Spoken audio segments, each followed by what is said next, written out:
Welcome back to Fox 23's Back to School special. For the first time this year, families who choose to homeschool or private school will be partially reimbursed for expenses. Fox 23 weekend anchor Rick Marinon breaks down the debate over Oklahoma's new school choice program and why opponents say families who choose public schools are left holding the bill.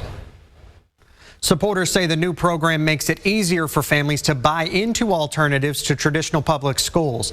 Opponents say the money to pay for it makes public schools poorer and private schools can pick and choose who they want to educate, so the door isn't open to everyone. It was a fight that lasted so long state lawmakers had to enter into a special session because they ran out of time to work on the state budget. Something amazing for kids, period.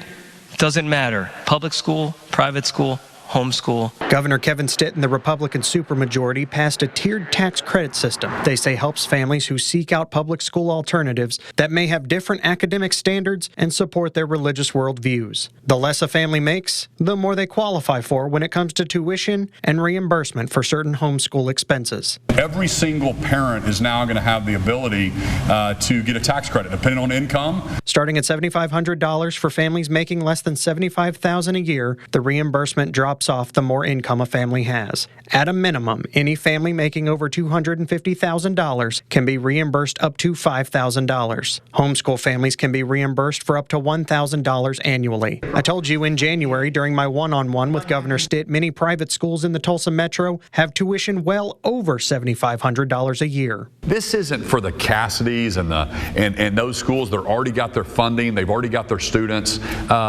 They're probably already over their limit. They're not going to take another 100 kids. This is for the brand new school in South Oklahoma City that's going to pop up, or the aviation school right next to American Airlines in North Tulsa that's going to pop up because they have access now to set up a school. Democrats and public education advocates who oppose this funding say the money being used is a tax cut for the rich who don't struggle to pay for private school tuition. In both the House and the Senate, opponents of the plan said there was nothing in the bills guaranteeing more seats would open up in private schools. Everything we are doing here now has nothing to do with choice.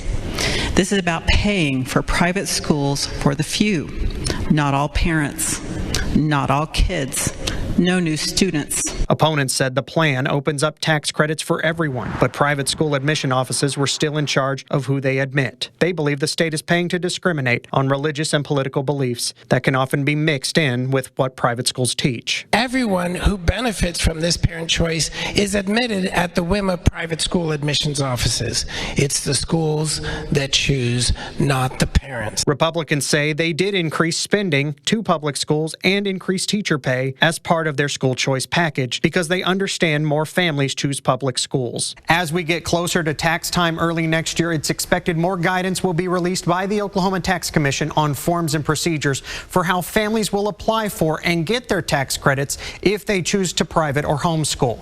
Because the state has a cap on how much they'll pay out in tax credits for the next 3 years as the program gets started, it's not clear how the Tax Commission will determine which families will get paid out if they go over the amount the state has allocated. Covering news that matters, I'm Rick Marinon, Fox 23 News.